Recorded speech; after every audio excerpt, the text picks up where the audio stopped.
बादब बामुलाहजा में मैं फजल इमाम मलिक।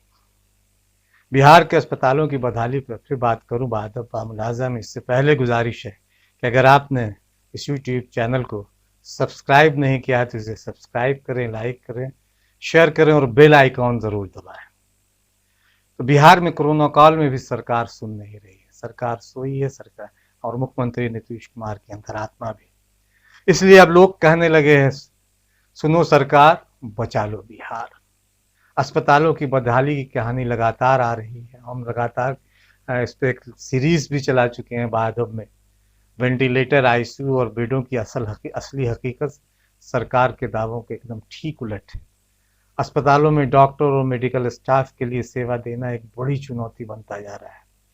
केंद्र सरकार ने डॉक्टरों की सुरक्षा को लेकर भले ही सख्त कानून बना दिया हो, लेकिन जमीनी स्तर पर सुरक्षा मुहैया कराना प्रशासन के लिए अभी भी एक बड़ी चुनौती है। इसलिए पटना के पीएमसीएच और एनएमसीएच में डॉक्टरों की सुरक्षा पर अब सरकार का फोकस गया है। सरकार ने कहा कि हर तरह की सुरक्षा दी जाएगी, मरीजों को भी बेहतर सुविधाएं दी जाएंगी, लेकिन सच तो यह है कि बिहार से जो कोरोना की तस्वीरें आ रही हैं वो विचलित करने वाली है। संवेदनहीन सरकार की संवेदनहीनता को सामने लाती है, उजागर करती है। और सच कहा जाए तो अस्पताल वेंटिलेटर पे है, आईसीयू में है और खतरे में लोगों की जान है, डॉक्टरों की जान है, स्वास्थ्य कर्मियों की जान है। सूबे के दूसरे सबसे बड़े अस्पताल दरभंगा मेडिकल कॉलेज अस्पताल का दृश्य देखिए, पानी में किस तरह से डूबा हुआ है। सवाल यह है कि कैसे लड़ेंगे इस व्यवस्था में कोरोना से।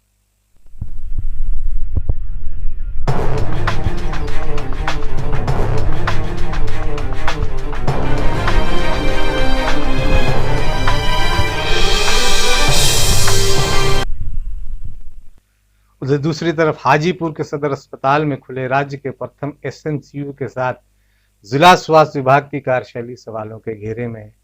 एसएनसीयू में child specialist doctor corona positive पाए गए। 12 घंटे पहले उनको कोरोना पॉजिटिव होने की आई रिपोर्ट को अस्पताल प्रशासन ने छुपाए रखा। सरकार का रवैया देख लीजिए। और नीतीश कुमार कहीं कहाँ अंतर ध्यान है, पता नहीं उनकी अंतरात्मा कब जागेगी। तो कोरोना पॉजिटिव को छुपाए रखा वहां के जिला प्रशासन ने। संक्रमित डॉक्टरों को शुक्रवार को डे शिफ्ट करने के लिए बुलाया गया।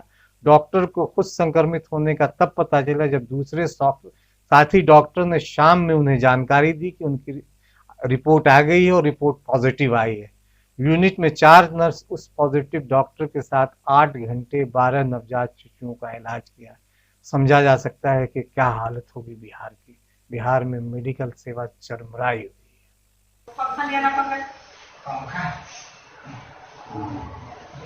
ये डेड बॉडी पड़े हुए हैं जो कि यहाँ से हटाया नहीं जा रहा है, और पिछले 3 दिन से ये कपड़ा पड़ा हुआ है डेड बॉडी का, बोलने के बाद भी नहीं हटाया जा रहा है। Ward number 9 emergency ward, seat number 21। Bihar में अररिया से लेकर भागलपुर तक अस्पतालों का हाल बेहाल है। भागलपुर के Jawaharlal Nehru medical college hospital में कोरोना मरीज अपने बिस्तर से गिरे तो कोई डॉक्टर, नर्स या कर्मचारी उन्हें घंटों उठाने नहीं आया। यह हाल है बिहार के अस्पतालों का। बेतिया के नरेंद्र बर्दवाल का वीडियो वायरल हुआ। बेतिया के जीएमसीएच आइसोलेशन वार्ड में वो भर्ती थे। उन्होंने रात में वीडियो जारी किया और वीडियो जारी कर कहा था कि स्वास्थ्य कर्मी नहीं आते, रात में कुत्ते घूमते हैं, और कई तरह की बातें वीडियो में कही गई।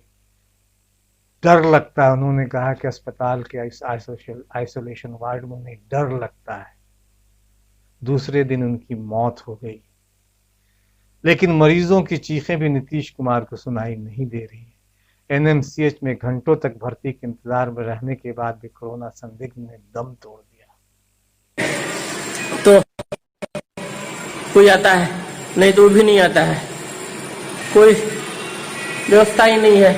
सरकार कहती है कि यहाँ सारी व्यवस्था है, लेकिन यहाँ कोई व्यवस्था नहीं है। ये बेतिया कोविड हॉस्पिटल का है, ये हाल है। रात में कुत्ते चलते रहते हैं, है ना। अभी मैं एक बार और लाइव होकर के आपको कुत्तों को दिखलाते दूंगा। सफाई भी नहीं रहता है एकदम, बिल्कुल। डॉक्टर तो बहुत लापरवाह है एकदम, क्या कहें, है ना। आप इस वीडियो को अधिक से अधिक शेयर करें। बिहार में कोरोना तो उफान पर है ही, कोरोना के बीच ही अपराध भी शबाब पर है। प्रदेश के हर हिस्से में अपराधी बेलगाम है और पुलिस प्रशासन उन पर लगाम लगाने में नाकाम। राजधानी पटना में बुरी हालत है कानून व्यवस्था की, अपराधी मस्त है। पटना में भी जिसे चाहते हैं वो गोलियों से भून देते हैं। कोई दिन ऐसा नहीं बीतता जब अपराधी हत्या, लूट और बलात्कार जैसी घटनाओं को अंजाम नहीं देते। पटना से लेकर गोपालगंज और से लेकर बेगूसराय और दूसरे हिस्सों में अपराधी बेखौफ हैं। पटना में कुछ दिन पहले सुधा संचालक की हत्या कर दी गई, उसके बाद एक और युवक को गोली मारी गई। गोपालगंज में राजद नेता को निशाना बनाया गया और सुधा संचालक की हत्या तो सिर्फ चंद छुट्टों के लिए किया गया कि कुछ रुपये को लेकर तकरार हुआ। बस इसी में अपराधियों ने उस सुधा संचालक को गोली मार दी। उसकी बहन का विलाप सुनिए और बिहार सरकार के निकम्मेपन की दास्तान भी जो सुना रही है, जो कहानी बताती है कि बिहार में अपराधियों कितने बेखौफ हैं और लोग दहशत में जी रहे हैं। के लिए मेरे पापा को। बिहार की राजधानी पटना में हत्या का सनसनीखेज मामला सामने आया है। पटना सिटी के आलमगंज थाना क्षेत्र में गाय घाट के पास सुधा दूध का काउंटर लगाने वाले विनय कुमार तिवारी के सिर में गोली मारकर हत्या कर दी गई है। उनकी हत्या तब हुई जब वो मंदिर में पूजा कर रहे थे। दुकानदार की घटना स्थल पर ही मौत हो गई।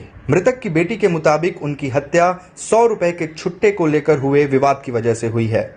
बेटी का दावा है कि 2 दिन पहले किसी शख्स ने दुकानदार से 100 रुपए के छुट्टे मांगे थे, लेकिन दुकानदार ने छुट्टे में कुछ सिक्के दे दिए, जिसे लेकर दोनों में विवाद हुआ था और उस शख्स ने उन्हें मारने की धमकी भी दी थी।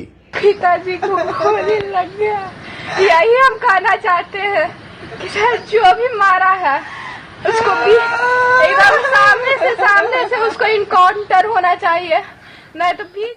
बिहार में कोरोना का कहर बढ़ रहा है। सरकार लाख दावे करे, अस्पतालों के हालात बदतर है। हर दिन कोरोना के सैकड़ों मरीज मिल रहे हैं और कई लोगों की कोरोना से मौत हो रही है। कोरोना संकट के बीच पटना एम्स के स्टाफ हड़ताल पर चले गए हैं।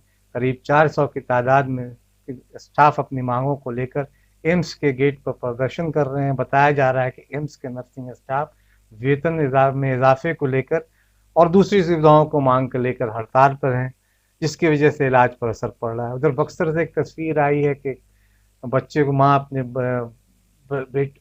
बच्चे को गोद में लिए हुई है एक ट्रे में, और उसका पिता जो है बच्चे का वो ऑक्सीजन सिलेंडर लेकर उसके साथ चल रहा है। ये शर्मनाक तस्वीर है जो अंदर तक विचलित करने वाली है। पता नहीं सरकार की संवेदनहीनता, तो कितनी बातें की जाए, सरकार की संवेदनहीनता बार बार सामने आ रही कि वो अपने मरीजों को, वो अपने लोगों को, वो मरीजों को की सुविधाएं मुहैया नहीं करा पा रही बिहार में। लेकिन सिर्फ लोगों को भी ये सोचना चाहिए, क्योंकि बिहार में एक तो कोरोना से मरीजों का सही इलाज नहीं हो रहा है। किसी तरह एक गंभीर मरीज की आईसीयू में भर्ती किया गया था, लेकिन मरीज के परिजनों ने डॉक्टरों को मना करने के बाद भी जबरन आईसीयू से बाहर ले गए। परिजनों ने कहा कि मरीज को खुले में ताज़ा हवा की ज़रूरत है। सवाल यह है कि फिर परिजन किसी कोरोना पॉजिटिव के पास गए कैसे? उन्हें तो वहां जाने की इजाज़त नहीं है। तो अस्पताल प्रशासन पर भी सवाल उठ रहा है। परिजनों ने कहा कि आईसीयू में उनका दम घुट रहा है। मरीज के परिजनों की लापरवाही इतनी भारी पड़ी कि मरीज की मौत हो गई। इस दौरान मरीज के परिजन पीपीई किट भी नहीं पहने होते। ये मामला भागलपुर के उसी जवाहरलाल नेहरू मेडिकल कॉलेज अस्पताल का है। तो इससे समझा जाता है कि अस्पताल प्रबंधन, जहां घंटों एक मरीज बिस्तर के से नीचे गिर जाता है तो उसको उठाने के लिए डॉक्टर नर्स नहीं मौजूद होते हैं। उसी अस्पताल में डॉक्टरों ने कैसे किसी मरीज को जो कोरोना पॉजिटिव है उनके परिजनों को उनके साथ रहने की इजाजत दी? ये बड़ा सवाल है। एम्स प्रबंधन ने इस बीच एम्स प्रबंधन को लेकर एम्स प्रबंधन ने इस बीच मोबाइल नंबर जारी किए ताकि वो अपने परिजनों की हालचाल जान सके।